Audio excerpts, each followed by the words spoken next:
우리가 최근에 마태복음을 계속 읽고 또 제가 설교하고 있습니다. 우리가 마태복음을 읽으면서 6장 15절 이하에서 예수님이 그리스도의 제자들이 반드시 경계해야 될 것이 있다는 것을 세 가지로 말씀한 것을 우리가 배웠습니다. 예수님이 그 말씀을 통해 가지고 우리가 이 세상을 살 때에 경계하지 않아서 갑자기 위기를 만나서 파멸에 떨어지지 않도록 경계하라고 말씀했습니다. 그 말은 꼭 뭐가 같냐 그러면 고대 당시에 이 성에서 파수를 하는 파수꾼이 적이 쳐들어오는지 안 쳐들어오는지를 주의해서 경계하는 것처럼 경계하라 그 말입니다. 그런데 그 경계해야 될 세 가지 내용이 무엇이었어요? 첫째로는 진리에 반대되는 거짓된 진리에 오염되지 않도록 늘 경계하라고 말씀했습니다. 두 번째로는 예수님에 대한 무지, 예수님에 대한 불신앙에 빠지지 않도록 경계하라고 말씀했습니다. 세 번째로는 우리 자신이 영적으로 둔감해지지 않도록, 영적으로 무뎌지지 않도록 경계하라고 말씀했습니다. 그런데 예수님이 오늘 본문에서 자신을 믿고 따르는 제자들이 반드시 알아야 될 사실 세 가지를 또 말씀합니다. 그 이전에는 경계할 것을 말씀했다면 이번에는 우리가 진짜 그리스도의 제자로 살려면 반드시 알아야 되는 사실이 있다는 것을 말씀하고 있습니다. 그 내용이 무엇일까요? 우리는 그것을 구체적으로 살피기 전에 먼저 본문의 배경을 이해하는 것이 필요합니다. 우리가 성경을 이렇게 연속적으로 읽어가게 될 때는 본문의 배경을 놓치지 않는 것이 매우 중요합니다. 예수님이 공생애가 끝나갈 시간이 다가오자 자신의 사역의 대상을 바꿨습니다. 이전에는 주로 무리들을 대상으로 사역했습니다. 그런데 이제 제자들에게 집중시키기 시작했습니다. 그 터닝 포인트가 마태복음 16장입니다. 그러면 우리가 16장의 배경이 무엇인지를 알 필요가 있습니다. 예수님이 제자들만을 데리고 가이사랴 빌립보 지역으로 가셨습니다. 거기서 제자들에게 너희들은 나를 누구라고 하느냐라는 신앙 고백을 점검했습니다. 그때의 제자들의 대표격인 베드로가 주는 그리스도시요 살아계신 하나님의 아들입니다 하는 고백을 했습니다. 그때 예수님이 참 잘했다고 칭찬하고 엄청난 약속을 주셨습니다. 그 후에 이제 사건이 오늘 본문의 메시지인데 예수님이 최초로 자신이 장차 예루살렘에 올라가서 종교 지도자들에게 고난을 받고 십자가에서 죽고 이제 3일째에 살아날 것을 말씀했습니다. 굉장히 중요한 메시지를 말씀하신 것입니다. 예수님은 마태복음 16장 이전에서도 간접적으로 자신이 죽고 부활할 것을 말씀했습니다. 그 내용이 뭐지요? 사람들이 표적을 보여달라 그럴 때 요나의 표적밖에는 보여줄 것이 없다 하는 말씀입니다. 요나가 물고기 뱃속에 들어갔다가 다시 살아난 것처럼 예수님이 죽고 부활할 것을 요나의 표적으로서 말씀함으로써 자신의 죽음과 부활을 간접적으로 말씀했습니다. 그러나 직접 말씀하신 것은 오늘 본문이 최초의 말씀입니다. 예수님이 이제 직접적으로 내가 고난받고 죽고 부활할 것이라고 말씀했습니다. 그때 베드로가 튀어나오면서 우리말로 하면 절대로 그런 일이 일어나서는 안 됩니다. 내가 그런 일이 일어나지 않도록 예수님을 철저하게 보호하겠습니다라고 말했습니다. 상당히 괜찮은 이야기인 척 들려오지 않아요? 그렇지 않아요? 여러분 혹시 만약에 내가 내일 내 죽어요 그러면 여러분들이 잘 됐습니다 빨리 죽어 천국 가세요 그러면 내가 좀 기분 나쁘지 않겠어요? 그러지 아무리 내가 천국을 사모하지만 예수님을 향해서 베드로가 절대 그런 일이 일어나서는 안 됩니다.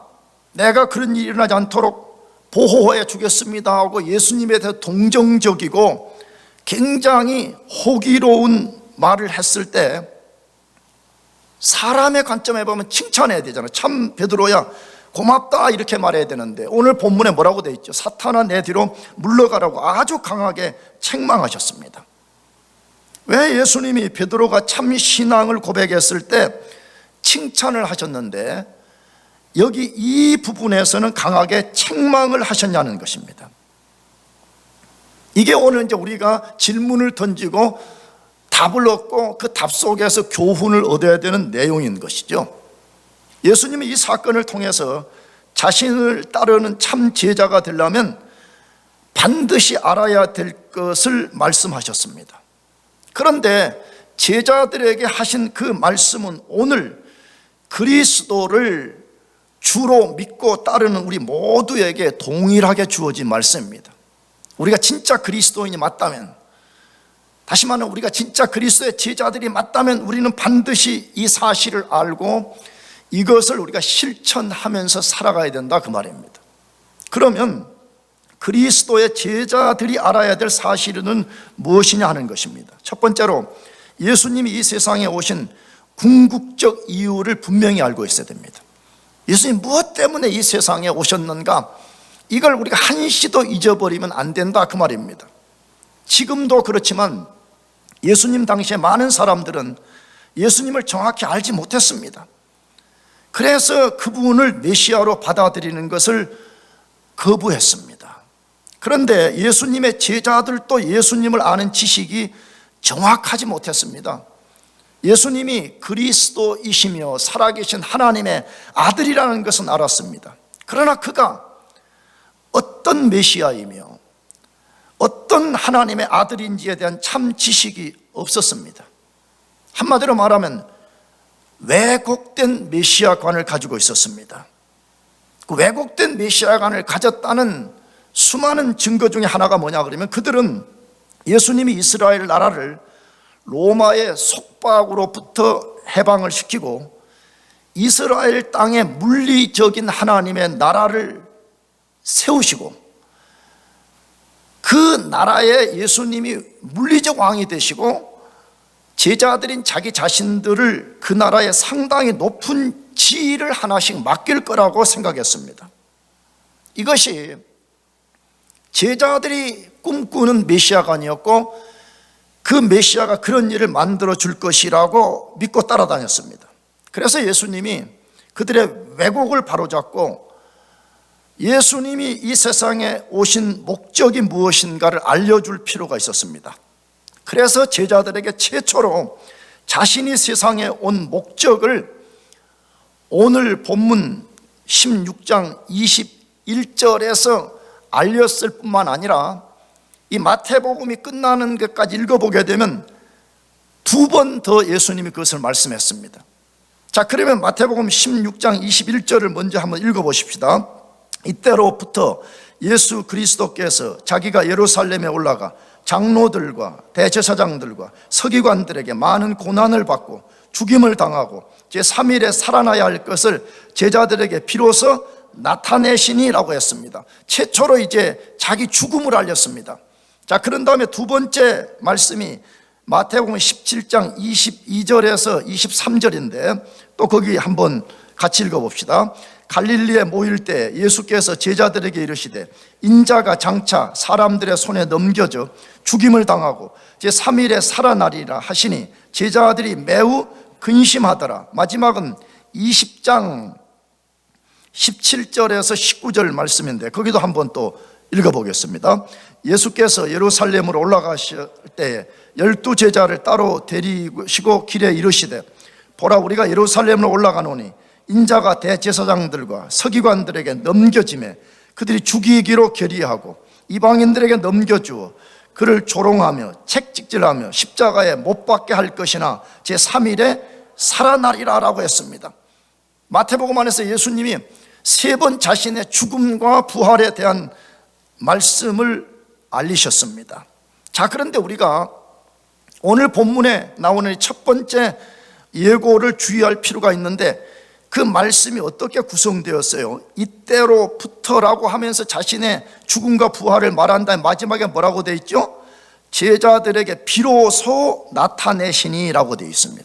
물론 이 내용 전체를 우리가 기억해야 되지만 특별히 이 내용의 구성을 이해하는 것이 필요합니다. 뭐라고요? 이때로부터 비로소 가르치시니라고 되었다는 거예요. 이때로부터 비로소 자신의 죽음과 부활을 가르쳤다, 그 말이잖아요.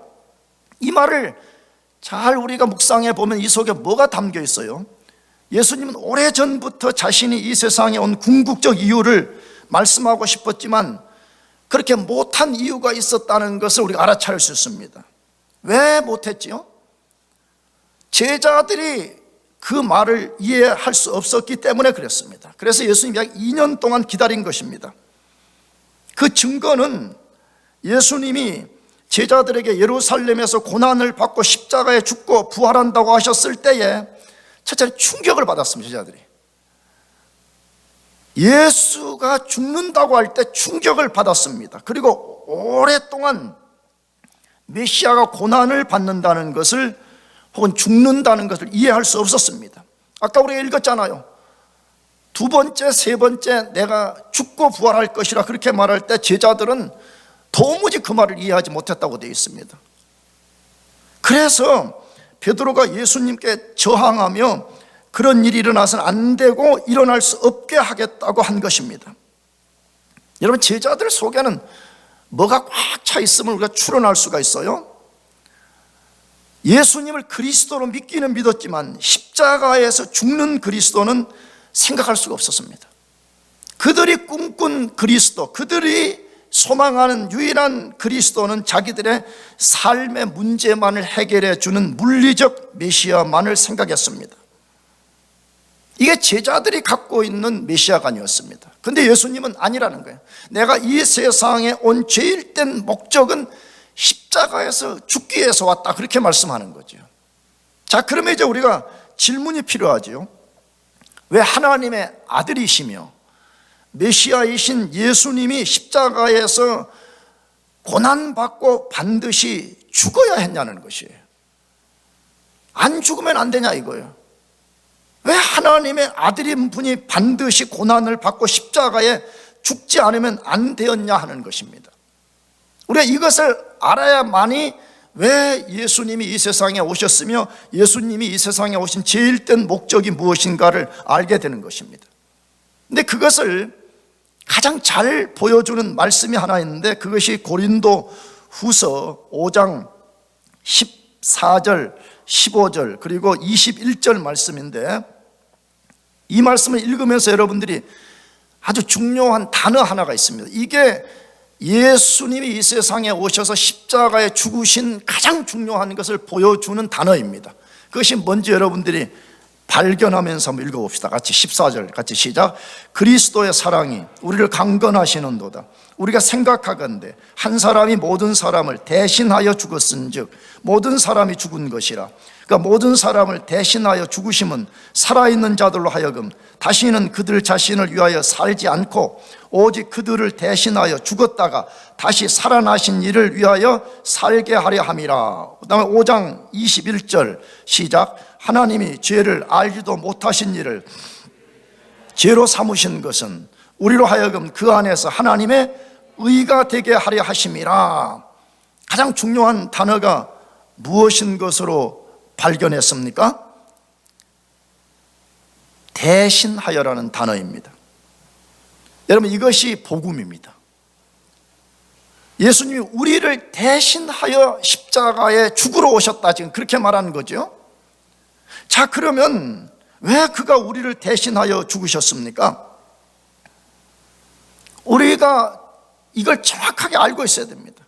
왜 그리스도가 우리 대신해서 십자가에 죽었냐는 것입니다. 우리가 알듯이 모든 인간은 하나님께 죄를 범하고 죄를 범하는 순간에 하나님의 공의로운 심판을 받아서 영원한 사망에 처해 있고 하나님과 원수 관계에 있고, 로마서 1장 18절 용어로 하면 그리스도 밖에 있는 모든 인간은 지금 하나님의 진노의 심판 아래 있다라고 말씀하고 있습니다. 이 상태에서 벗어나는 유일한 길은 인간이 자신의 죄값을 지불해야 되는 것인데, 인간은 죄인이기 때문에, 한 사람도 빠짐없이 죄인이기 때문에 아무도 그 일을 할 수가 없습니다. 그래서 죄 없는 인간이며, 정확하게 들어야 됩니다, 동시에 하나님의 아들인 예수님이 십자가에서 우리를 대신해서 하나님의 심판을 받고 죄값을 지불하신 것입니다. 여러분, 죄 없는 인간으로만 죽는다고 완성이 아닙니다. 죄 없는 인간일 뿐 아니라 신이신 존재여야만이 인간의 죄값을 지불하고 그 지불한 죄값을 하나님께 드릴 수 있는 존재가 되는 것입니다. 그래서 예수님이 십자가에서 우리 대신해서 하나님의 진노의 심판을 받고 죄값을 지불하고 하나님의 공의를 만족시키게 되는 것입니다. 그 결과로 하나님이 우리 죄를 용서하고 우리가 예수 그리스도의 의를 덧입어서 하나님께 나올 수 있게 만들어 주신 것입니다. 할렐루야. 그래서 이 이야기를 가장 잘 소개하는 말씀이 로마서 5장 8절에서 11절 말씀인데, 같이 또 한번 읽어보겠습니다. 같이 시작. 우리가 아직 죄인 되었을 때 그리스도께서 우리를 위하여 죽으심으로 하나님께서 우리에 대한 자기의 사랑을 확증하셨느니라. 그러면 이제 우리가 그의 피로 말미암아 의롭다 하심을 받았으니 더 그로 말미암아 진노하심에서 구원을 받을 것이니, 곧 우리가 원수 되었을 때에 그의 아들의 죽으심으로 말미암아 하나님과 화목하게 되었은즉 화목하게 된 자로서는 더 그의 살아나심으로 말미암아 구원을 받을 것이니라. 그뿐 아니라 이제 우리로 화목하게 하신 우리 주 예수 그리스도로 말미암아 하나님 안에서 또한 즐거워하느니라. 예수님이 우리 대신 십자가에서 하나님의 진노의 심판을 받아주신 결과 때문에 우리가 죄값이 지불되고 하나님의 진노를 잠재울 수 있게 됨으로 해서 하나님과 우리 사이가 이제는 더 이상 원수가 아니라 화목한 관계가 되었다, 그렇게 말씀하죠. 그래서 고린도후서에서는 우리 자신이 화목제물이라고 말하지 않고 예수 그리스도가 화목제물이라 그렇게 말씀하고 있는 것입니다. 그래서 예수의 이 세상에 오신 제일 땐 이유, 목적은 십자가의 죽음을 통해서 우리 대신 죄값을 지불하기 위해서 오셨다라고 말씀하고 있습니다.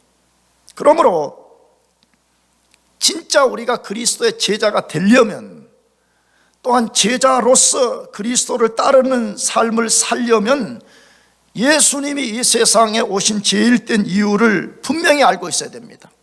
그 이유는 뭐라고요? 예수님 우리 죄 때문에 십자가에 죽으셨다는 사실입니다.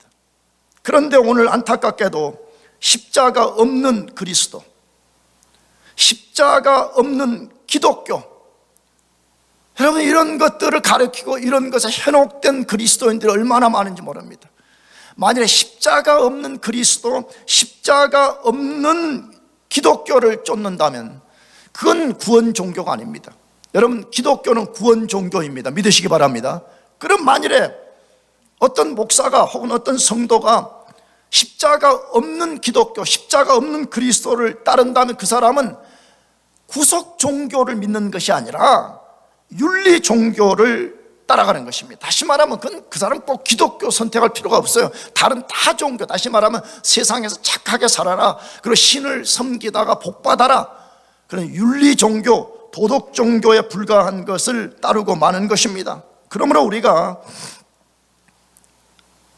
구원을 받고 하나님의 은혜 속에 살며 우리가 영적 전쟁에서 승리하는 모든 일체의 근거가 그리스도의 죽음과 부활에 있다는 사실을 분명하게 믿고 있어야 됩니다. 잘 생각해 보세요. 우리가 어떻게 지금 하나님의 은혜를 받을 수가 있어요? 우리가 어떻게 마귀를 현재 이길 수가 있어요? 우리가 어떻게 기도 응답을 받게 되는 거예요? 우리가 어떻게 마지막 날에 그 불붙는 거룩 속에 있는 하나님의 임재 앞에 우리가 들어갈 수가 있죠? 그건 우리가 교회를 100년, 만년 섬긴 공로 때문에 설 수 있는 것이 아닙니다. 예수 그리스도의 죽음과 부활을 통해서 죄 용서와 그의 의를 우리가 덧입어서 하나님께 나갈 수 있는 것입니다. 믿으시기 바랍니다. 그러므로 예수님의 십자가의 죽음과 부활 사건은 2000년 전에 단회적으로 끝난 것이 절대로 아닙니다. 그래서 히브리서 4장에서는 우리를 향해서 때를 따라 돕는 은혜의 보좌 앞에 담대히 나가라고 말합니다. 이게 복음의 도전이에요. 많은 사람들이 하나님께 나가는 것이 주저되거든요. 두려워하거든요. 왜? 우리 스스로가 압니다. 우리는 죄된 생각, 죄된 말, 죄된 행동을 하는 아주 부패한 인생이라는 것을 어느 정도 알기 때문에 내 모습을 가지고 하나님께 나갈 수 없다는 걸 알기 때문에 주저하고 두려워하는 거거든요. 맞습니다. 우리 스스로의 의를 가지고는 하나님 앞에 단 한 발자국도 나갈 수가 없습니다. 그러나 우리가 그 앞에 담대히 나갈 수 있는 것은 예수 그리스도의 죽음과 부활 때문입니다. 그래서 히브리서 10장에서는 뭐라고 되어 있냐? 예수의 피를 힘입어 성소에 나아갈 담력을 얻었나니라고 되어 있습니다. 여러분, 우리가 어떻게 그 거룩하신 하나님의 임재 앞에 나갈 수가 있습니까? 예수의 피, 그가 십자가에서 우리 대신 죽으시고 우리의 죄를 그가 담당하시고 그의 의로움을 우리에게 전가시켜준 그 의 때문에 우리가 나갈 수 있는 것입니다.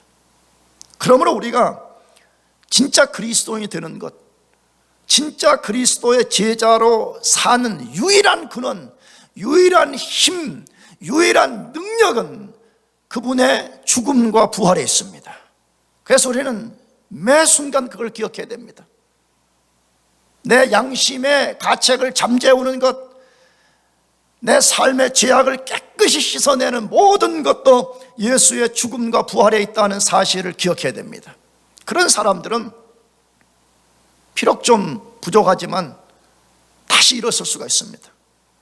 왜? 그리스도의 피와 그리스도의 의로움이 나를 살게 한다는 것을 믿기 때문에 그렇습니다. 여러분들이 그리스도의 제자들이 맞다면 예수님이 이 세상에 오신 제1된 목적을 늘 기억하면서 그것을 의지해서 살기를 바랍니다. 두 번째로 그리스도의 제자가 알아야 될 사실은 무엇입니까?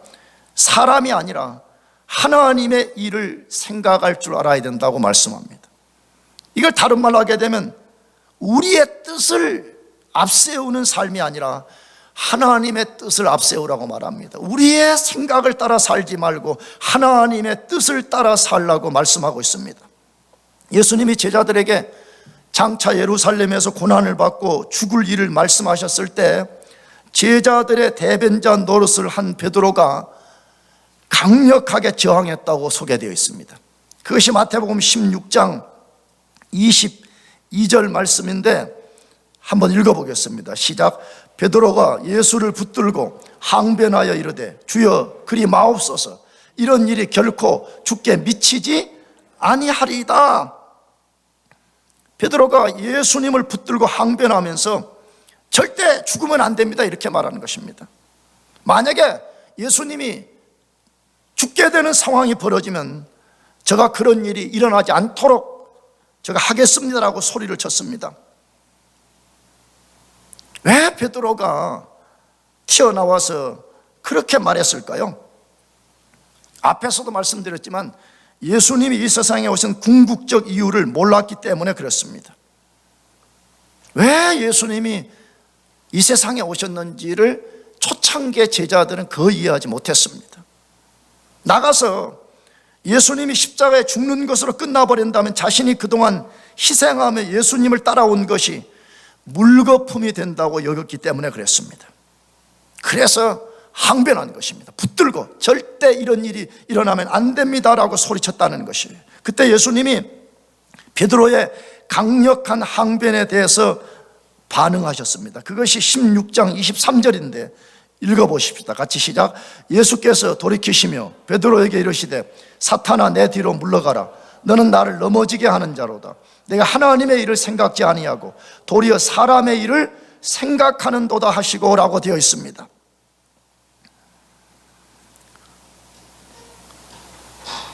자, 예수님이 베드로를 책망하는 이 말씀은 정확하게 말하면 하나로 구성된 것입니다. 그것이. 그런데 이것을 우리가 잘 분석해서 보게 되면 세 가지를 거기 말했죠. 사단아, 내 뒤로 물러가라. 두 번째는 너는 나를 넘어지게 하는 자로다. 세 번째로는 하나님의 일을 생각지 않고 도리어 사람의 일을 생각하는 도다라고 말했습니다. 자, 이 말이 그럼 각각 무엇인가 우리가 이해하는 것이 필요한 거죠. 왜 베드로가 그렇게 말할 때 예수님은 사단아, 내 뒤로 물러가라 그렇게 했냐는 것입니다. 엄밀하게 말하면 베드로는 사단이 아니잖아요. 근데 베드로가 사단 노릇을 그 순간 했다는 것이 어떤 면에서 사탄 노릇을 한 것이죠? 사단이 했던 것과 똑같은 말을 한 거죠. 우리가 마태복음 4장을 읽어보게 되면 예수님이 공생애를 시작하기 전에 마귀에게 시험을 받으셨습니다.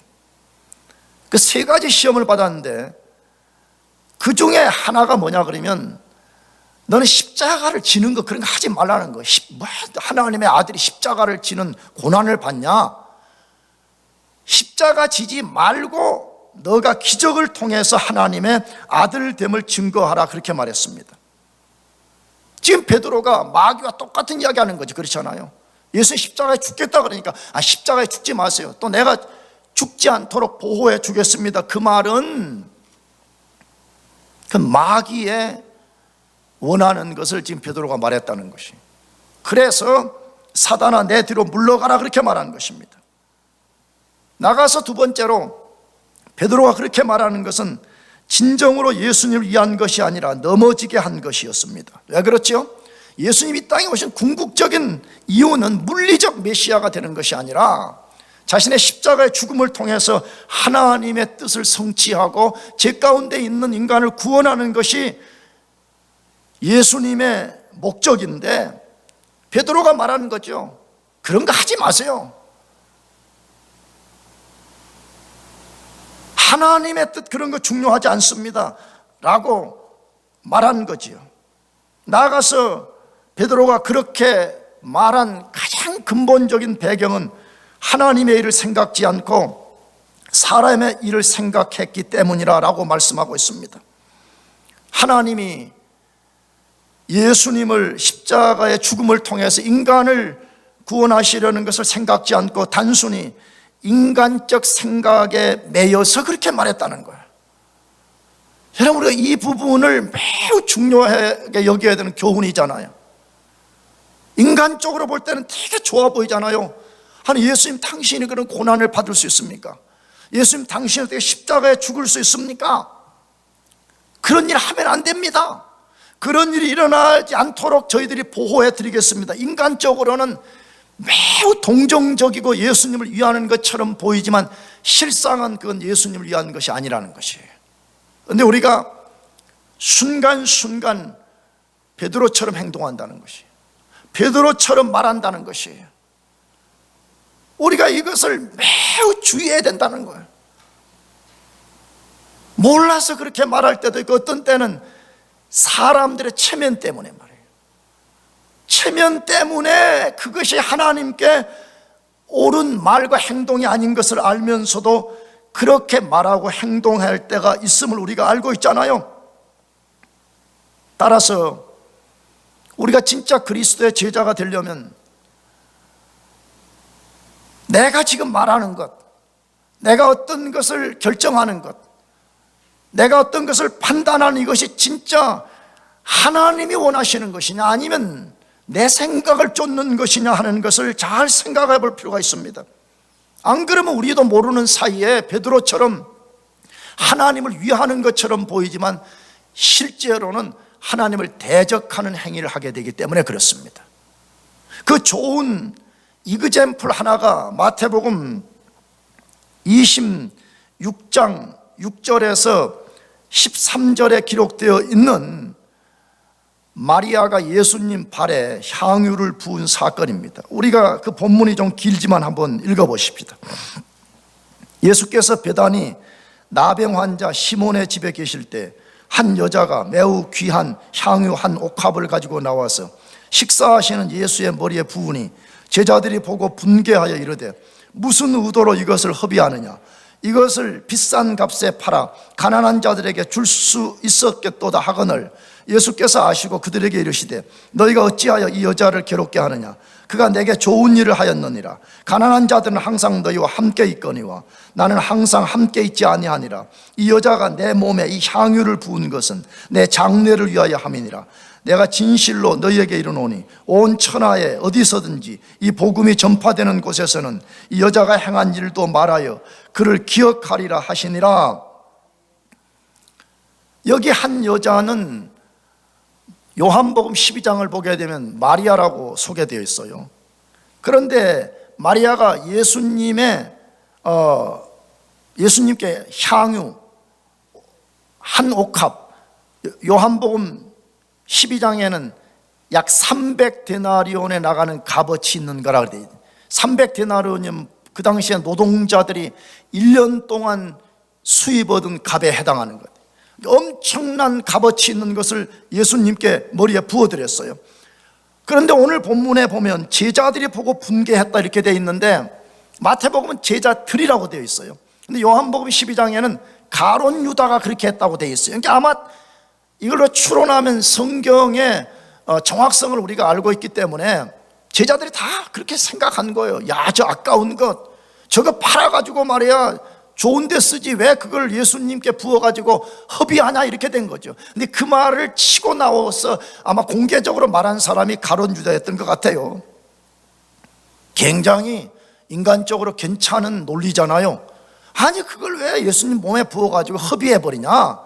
차라리 그것을 팔아가지고 돈을 만들어서 그 300데나리온을 가지고 가난한 사람들에게 떡을 사주고 가난한 사람들에게 옷을 사준다면 그게 더 훨씬 좋은 일 아니냐 이렇게 말했다는 것이에요. 근데 예수님이 아니라고 말했다는 거죠. 예수님 뭐라고 말씀했죠? 12절에 이 여자가 내 몸에 이 향유를 부은 것은 내 장례를 위하여 함이니라 그렇게 되어 있죠. 굉장한 비밀을 말하는 거죠. 무슨 비밀이에요? 마리아는 예수님의 죽음이 임박했다는 것을 알아차렸다는 거예요. 그래서 유대의 관습과 같이 마리아가 예수님께 향유를 부음으로 장례를 준비했다. 장례식했다 그 말이에요 지금요. 마리아는 예수의 죽음을 이해하고 있었다는 거예요.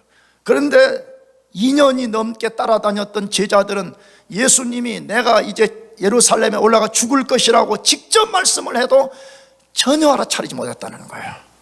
그래서 오히려 향유 부음 사건을 분개하고 비난했더라 그렇게 돼 있죠. 여러분 뭘 우리에게 소개하고 있는 것이에요?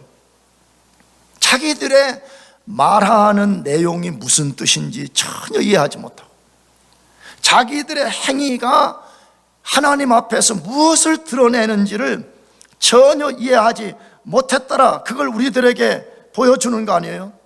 그렇기 때문에 우리 자신들이 진짜 예수님을 믿는 횟수가 자꾸 늘어나고 우리가 진짜 그리스도의 제자들이 맞다면 우리는 하나님의 일을 깊이 생각할 수 있어야 됩니다. 아멘이죠? 정말 그래요. 그냥 나도 여러분들 습관적으로 신앙생활 안 돼요. 아무렇게나 살다가 주일 되면 또 아무렇게나 교회 나와가지고 아무렇게나 살아가면 안 되는 것입니다. 내가 매 순간을 사는 것이 하나님의 뜻이 무엇인가를 묵상해야 되고요.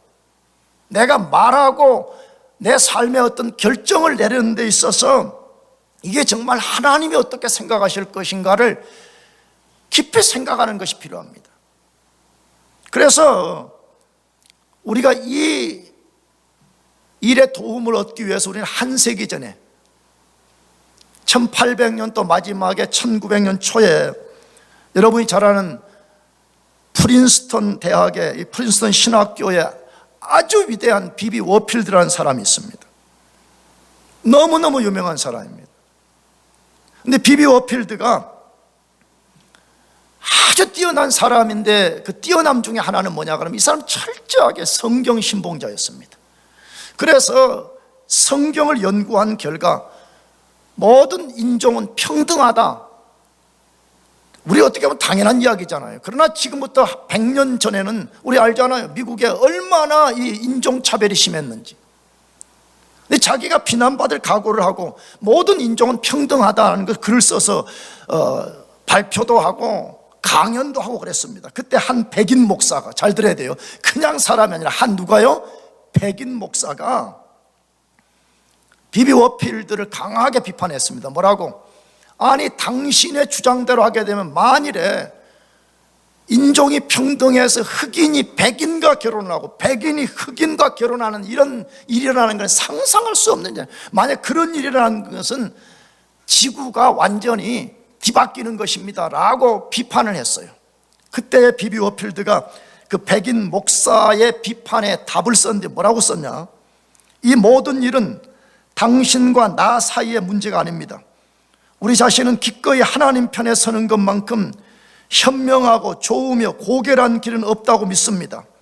우리 힘으로 우리의 개인적 편견에 따라 일을 처리함으로써 하나님께 속하지 않은 나라, 하나님이 인정하시지도 않고 복 주시지도 않는 나라를 세우지 않게 조심합시다. 아멘. 정말 한 세기 전에 극렬한 인종차별이 있던 그런 시대에 비비 워필드가 핍박받을 각오하고 비난받을 각오하고 뭐라고 쓴 것이에요? 우리가 염두에 둬야 될 것, 우리가 결정해야 될 제일 된 가치관은 당신과 나의 생각이 아니라 하나님의 생각이 중요합니다. 하나님이 뭐라고 이 일을 생각하고 계시고 하나님이 뭐라고 그것을 결정하고 있는가, 이것이 우리의 결정의 근거가 되어야 됩니다. 이렇게 말했다는 것이에요. 사랑하는 교우 여러분, 우리가 진짜 그리스도인이 맞다면, 우리가 진짜 그리스도를 따르는 제자들이 맞다면 우리는 마땅히 우리 자신의 생각이 아니라 하나님의 생각을 따를 줄 알아야 됩니다. 그렇게 되시기를 축복합니다. 세 번째, 그리스도의 제자들이 알아야 될 것이 뭐냐 하는 것이에요. 자기를 부인하고 십자가 지는 삶을 살라고 말씀합니다. 자기를 부인하고 자기 십자가를 지는 삶을 살라고 말씀합니다. 예수님은 제자들에게 진정으로 자신을 쫓는 제자가 되려면 어떻게 해야 될 것인지를 자세히 말씀하셨습니다. 아주 구체적으로 조목조목 말씀했습니다. 여러분, 이 논리를 보면 제자들이 예수님을 주는 그리스도시요 살아계신 하나님의 아들이라고 고백한 것은 완성이 아니라는 거예요. 그건 제자도의 시작에 불과한 것이라고 지금 말하는 거죠. 그렇잖아요. 분명히 앞에서 신앙 고백을 점검했어. 넌 나를 누구라 하느냐 하니까 예, 주는 그리스도시요 살아계신 하나님의 아들입니다 그렇게 말했을 때 됐다, 끝이다 이렇게 말씀하지 않고 비로소 디사이플십이 무엇인가를 말했다는 거예요. 이걸 보면 여러분, 신앙 고백은 귀한 거지만 그건 신앙의 지금 완성이 아니에요. 그건 참 신앙을 가진 시작에 불과한 것이고, 진짜 그리스도의 제자로서의 삶을 살아가려면 주님이 가르쳐 주신 제자도의 원리를 잘 배우고 그것을 따라갈 필요가 있다는 것이에요. 그러면 예수님이 말씀하는 제자도는 무엇이에요? 16장 24절에서 26절을 한 번 더 읽어보겠습니다. 이에 예수께서 제자들에게 이르시되 누구든지 나를 따라오려거든 자기를 부인하고 자기 십자가를 지고 나를 따를 것이니라. 누구든지 제 목숨을 구원하고자 하면 잃을 것이요 누구든지 나를 위하여 제 목숨을 잃으면 찾으리라. 사람이 만일 온 천하를 얻고도 제 목숨을 잃으면 무엇이 유익하리요? 사람이 무엇을 주고 제 목숨과 바꾸겠느냐? 이 말씀은 보면 세 가지 내용이 거기 이렇게 한 덩어리로 묶여 있는 것을 볼 수가 있잖아요. 따라서 이것은 그 안에 내용은 세 개지만 실제 이건 하나의 삶을 말하는 거거든요. 그런데 우리가 이렇게 말하면 너무 추상적이니까 이 한 덩어리 안에 있는 세 개의 내용을 우리가 각각 우리가 세분화해서 생각해 볼 필요가 있어요. 그러면 첫째로 예수님의 제자가 되려면 뭐가 필요하다고 말해요? 자기를 부인하는 것이 필요하다고 말해요. 자기를 뭐 하라고요? 부인하라고 말해요. 여러분, 자기를 부인한다는 이 말은 무슨 말이에요? 자기 자신, 자기 자아의 관심사와 하나님의 뜻이 충돌을 일으킬 때 자기 자아를 포기하는 것을 말합니다. 자기는 없다, 이건 아니잖아요. 분명히 우리라는 존재가 있잖아요. 우리 존재가 있잖아요. 근데 우리 자신의 어떤 생각과 하나님의 생각이 충돌을 일으킬 때 우리는 과감하게 우리 생각을 내려놓고 하나님의 생각을 따라야 된다, 그 말이에요. 이걸 다른 말로 얘기하면 자기 중심적 삶에서 하나님의 중심적 삶으로 사는 것을 말하는 것입니다. 그래서 자기 부인은 그리스도인, 그리스도의 제자의 삶의 가장 중요한 원리입니다. 자기 부인이 일어나지 아니하면 그 다음 스텝이라는 것은 없습니다. 자기 부인이 없는 그리스도, 자기 부인이 없는 그리스도의 제자라는 것은 상상할 수가 없어요. 자, 그런데 많은 사람들이 자기를 부인하라 그러면 오해하는 경우가 많습니다. 예수님이 우리가 이 땅에서 잘 사는 꼴을 못 봐서 자기를 부인하라고 하면서 우리에게 고통을 가하고 우리 즐거움을 다 빼앗아 가버리고 그러려고 자아를 부인하라는갑다, 이렇게 생각하는 사람들이 너무나 많습니다. 아닙니다. 좀 과격하게 말하면 우리의 자기라는 것은요, 죄로 타락해서 부패해 있기 때문에 이것 자체는 캔서와 같은 것입니다. 이걸 이렇게 죽이지 아니하면, 이걸 부인하지 아니하면 진짜 나를 발견한 적이 없어요. 진짜 자아 죽임이 일어날 때만이 진짜 자기다운 삶을 사는 거예요. 이 말은 다른 말로 하게 되면 진짜 우리가 자기를 부인할 때 하나님 안에서 진짜 복된 거예요. 믿으시기 바랍니다.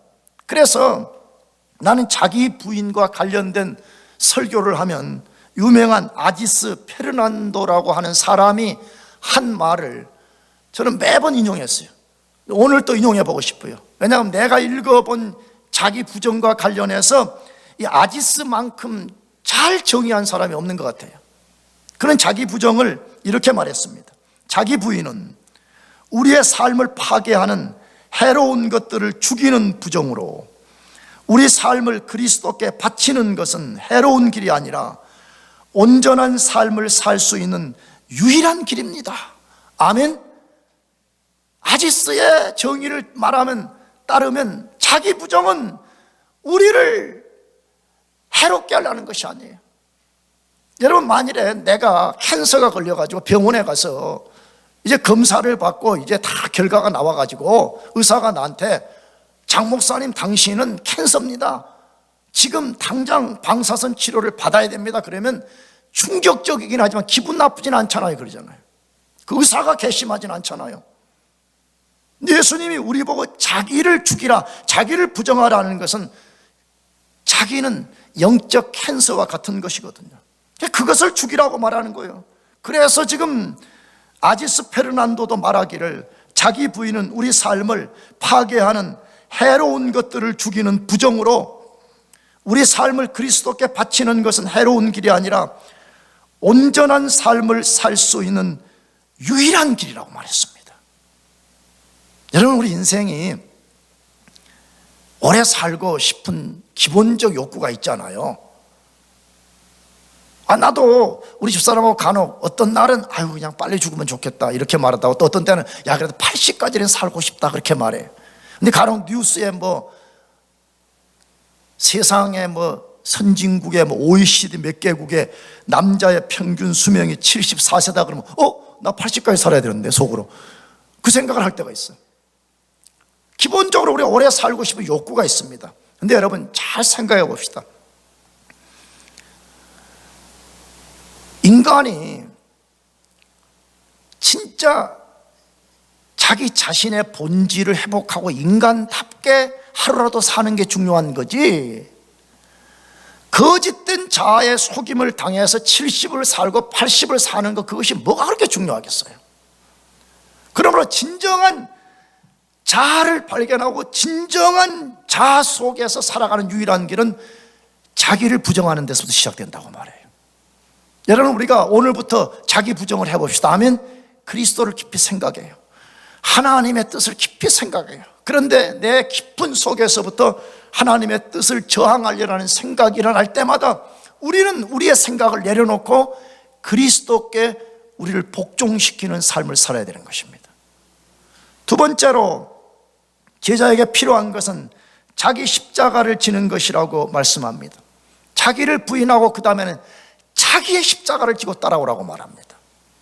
자, 그런데 이 자기 십자가라는 말이 무엇을 말하냐는 거예요. 그러려면 예수님 당시에 십자가를 진다는 개념을 알 필요가 있습니다.